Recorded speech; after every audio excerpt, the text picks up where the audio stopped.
अहो तेव्हा हे मागे बिमे चुलते फिरते यांना मी उडील हो, यांचं काही वाटत नाही मला एवढं आराम करत असतात. पण गुरु अहो ज्यांनी मला शिकवलं मी पार्थो द्रोणाचा केला त्याने धनुर्वेद माझं दिदला तेने उपकारे काय आभारेला वदित्या ते अर्जुन म्हणतो देवा मी पार्थो द्रोणाचा केला. अहो देवा मला ज्यांनी पार्थ बनवलं, ज्यांनी मला धनुर्विद्या दिली, ज्यांचे माझ्यावर उपकार आहेत त्यांना मी कसं मारू. अर्जुन म्हणतो जेथीच्या कृपाला ही जे वरू तेथेची मनी विचारू तरी काय मी भस्मासुरू. अर्जुन म्हणतो देवा अहो ज्यांनी माझ्यावर उपकार केले त्यांनी मला धनुष्य चालवायला शिकवलं, त्या धनुष्यानं त्यांना मारायला मी काय तुम्हाला भस्मासूर वाटलो. हे काय तुम्ही भस्मासूर आहे? ती भस्मासुराची कथा माहिती आहे का तुम्हाला? माहिती आहे का? हो भस्मासूर महाराज, त्या भस्मासुराला ठेवायचं होतं, सगळ्यात बलवान व्हायचं होतं म्हणून त्यानं शंकराची काय केली तपश्चर्या केली. भगवान शंकराची तपश्चर्या केली. थोडक्यात सांगतो धावते वेगात. भगवान शंकराची तपश्चर्या केली आणि शंकराकडून एक वर मागून घेतला की मला तुम्ही काय करा, अमर करा, अमर करा. भगवान शंकर म्हणले अरे मलाच मारावं लागते, म्हणले तुला कशाचा अमर करू. सगळ्यात आलेल्या जो खाटीवर आला त्याला खाटीवर जावंच लागते मला. ब्रह्म भुवना लोका पुनरावर्ती अर्जुना, ब्रह्म भुवना लोका पुनरावर्ती अर्जुना ज्ञानीचे वर्त सेवा असो. तर महाराज प्रत्येकाला काय करावं लागतं, जन्माला यावं लागतं, प्रत्येकाला मरावंच लागतं, प्रत्येकाला मरावं लागतं. महाराज भगवान शंकर म्हणले किंवा तू दुसरा काहीतरी वर माग. मग त्यानंतर मग त्या भस्मासुरानं महाराज भगवान शंकराला वर मागितला की मी ज्याच्या डोक्यावर हात ठेवीन तो काय झाला पाहिजे, जागीच भस्म झाला पाहिजे. असं वर त्या भगवान शंकराकडून त्या भस्मासुरानं काय केला, मागून घेतला. आता महाराज तो भस्मासूर त्याला नारद भेटले आणि नारद भेटले त्यांनी सांगितलं की तुला जर बलवान व्हायचं असेल, जर सगळ्यात शक्तिशाली व्हायचं असेल तर जगात सगळ्यात जे मोठे त्यांना तुला काय करावं लागेल, अगोदर भस्म करावं लागेल. मग महाराज भस्मासूर सगळ्यात मोठं कोण आहे, सगळ्यात मोठं कोण आहे, भगवान शंकर सगळ्यात मोठे आहेत ना. देव की देव महादेव, सब देव का बडा बाबा भगवान शंकर. महाराज निघाला ना भगवान शंकराच्या डोक्यावर हात ठेवायला. त्या भगवान शंकरांनी वर दिला, त्यांच्या डोक्यावर हात ठेवायला निघाला कोण, भस्मासूर. त्यांच्या डोक्यावर भगवान शंकर लागले पळायला, महाराज लागले पळायला. मग शेवटी भगवान विष्णूचं काय केलं, त्यांनी ध्यान केलं. मग महाराज भगवान विष्णूने एका सुंदर स्त्रीचं काय केलं, रूप धारण केलं, मोहिनी रूप. मोहिनी अवतार घेतला भगवान विष्णूंनी. त्या ठिकाणी अवतार घेतल्यानंतर जगामधून हा पळत होता भस्मासूर. भगवान शंकर त्या ठिकाणी मोहिनी अवतार घेऊन एका सुंदर स्त्रीचं रूप घेऊन भगवान विष्णू तिथं प्रकट झाली. आता सुंदर स्त्री पाहिल्यानंतर कोण मोहित होणार नाही. महाराज भस्मासूर तिथं थांबला. का ग बाई तू इथं का बसलीस. ती म्हणली मी माझ्या लग्नाकरता काय करायली, वर धुंडायली. वर धुंडायली. ती म्हणलं तुला कसा वर पाहिजे. ती म्हणली मला सगळ्यात बलवान आणि शक्तिशाली काय करतो, वर लागतो. ते म्हणलं माझ्यात काही कमी, मी आहेच की म्हणला. मग महाराज ती म्हणली पण आमच्या घराण्याची एक काय आठ आहे. काय आठ आहे, आमच्यासारखं जो नाचल, मी एक नृत्यांगन आहे, मी एक काय नाचणारी बाई. आमच्यासारखा जो नाचेल त्याच्याशी आम्ही काय करणार, लग्न करणार. आता भस्मासूर मला आयुष्यभर नाचायचंच आहे. आता तुम्ही सांगितल्याप्रमाणे आता नाचून घेतलं तरी काय हरकत आहे, शिकायचंच आहे ना नाचायचं. तर महाराज त्या ठिकाणी मग नृत्यांगना ती नाचायला लागली. असे हात वगैरे असं नाचायला लागली. मला काही एवढं येत नाही, क्लास लावावं लागते. तर मग ती नाचायला लागली नृत्यांगना. ती नाचली महाराज. हा पण तिच्या मागे काय केला हो, नाचायला लागला महाराज. नाचली तिने एकदमच काय केला हो, डोक्यावर हात ठेवला. एक या भस्मासुराने आपल्या डोक्यावर काय केला, डोक्यावर ठेवला. त्या हातामध्ये पावर होती महाराज. काय तो हात त्याच्या डोक्यावर पडलं, तो जागीच काय म्हणा, जागीच भस्म झाला. माझा दृष्टांत संपला. परंतु महाराज कृतज्ञ भस्मासुराच्या आवडती सुद्धा समाजामध्ये काय आहे महाराज. म्हणून त्या ठिकाणी अर्जुन म्हणतो देवा जेथीच्या कृपाला जे वरू तेथेची मने विचार होते. काय मी भस्मासुर अर्जुन म्हणे, तेव्हा मी काय भस्मासुर आहे का बरं, नाही. महाराज असे कृतज्ञ माणसं आहेत. तो समाजामध्ये काही कृतज्ञ माणसं सुद्धा काही त्या ठिकाणी आहेत. कृतज्ञ कशी, अर्जुनाचं उदाहरण घ्या.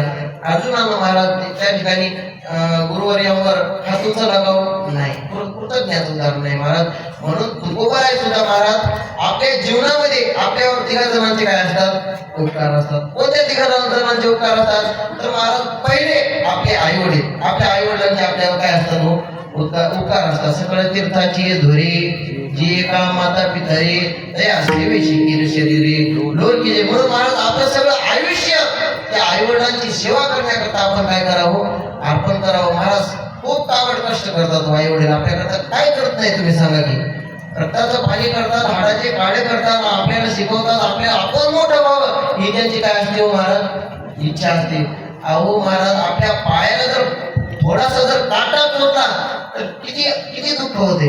पण महाराज ती आई आपल्याला 9 महिने 9 दिवस आपल्याला पोटामध्ये काय करते हो, वागविते. काय वेदना असतील महाराज, काय सांगू गर्भीची यातना मज भोगिता नारायणा, काय ते दुःख आहे महाराज.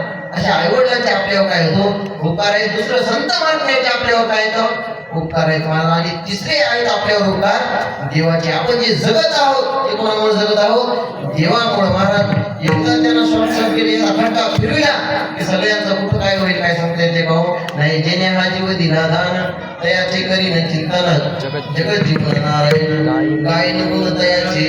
म्हणून महाराज तुकोबाराय पण त्याच्यावर आणि ज्यांचे ज्यांचे आपल्यावर उपकार आहेत त्यांना आपण काय नाही केलं पाहिजे हो, विसरलं नाही पाहिजे. आपले जे गुरु असतील, आपल्याला ज्या गुरुंनी शिकवलं त्या गुरुंना आपण नाही विसरलं पाहिजे. आपले आई वडील किती जरी संपत्ती कमवली, जरी सुंदर स्त्री घरात आली तरी आपण आई वडिलांना आपल्या काय नाही केलं पाहिजे, विसरलं नाही पाहिजे. संत महात्मांना विसरलं नाही पाहिजे. आणि तिसरं देवाला सुद्धा आपण काय नाही केलं पाहिजे, विसरलं नाही पाहिजे. म्हणूनच तुकोबाराय या अभंगामध्ये तीच मागणी करतात की देवा मला तुझा काय नाही झाला पाहिजे, विसर नाही झाला पाहिजे. हे चिदान दे का देवा तुझा विसर न व्हावा, गुण गायना आवडी हेची माझी सर्व जडी. जेव्हा मी तुझं नामस्मरण करेन एवढंच मला तू काय कर या ठिकाणी दान घे. हेची दान दे गावा देवा. आणि मग मला दुसरं काय नाही लागत. नरगे मुक्ती धन संपदा संत संग देखील आवडत तुकोबाराय. संतांची संगती करायची म्हणलं तर तुम्हाला काय करावं लागेल, गर्भवास जन्म घ्यावा लागतं. तुकोबाराय म्हणतात देवा तुम्ही आम्हाला काय करा, सुखानं गर्भवासामध्ये घाला. अभंगाचं शेवटचं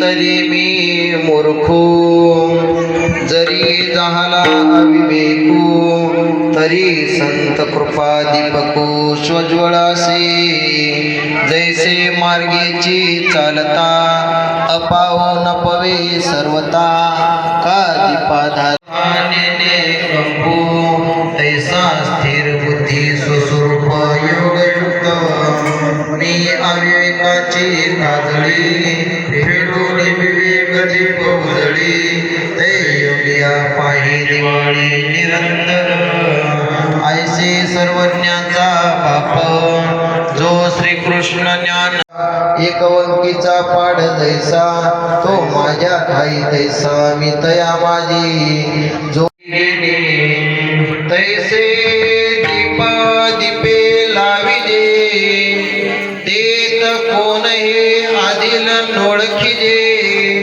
तैसा सर्वस्वे जो मद भजे तो मीचे होणी ठाके तया तत्वज्ञाना सुखटा दिवी बोलताची सुखटा मग मीची होणी देवता पुढा पुढा चाले इरवी तरी मी मूर्खो जरी झाला अविवेको तरी संत कृपा दीपको श्वेता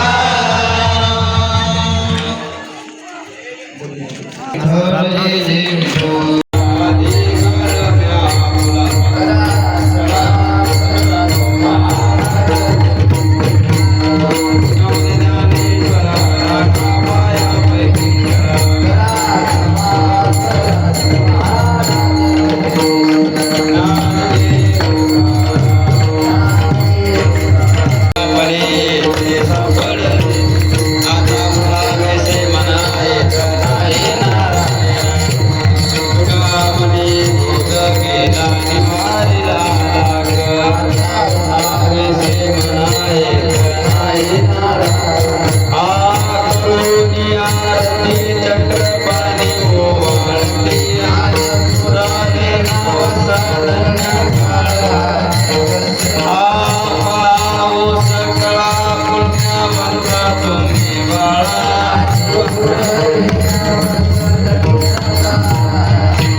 रे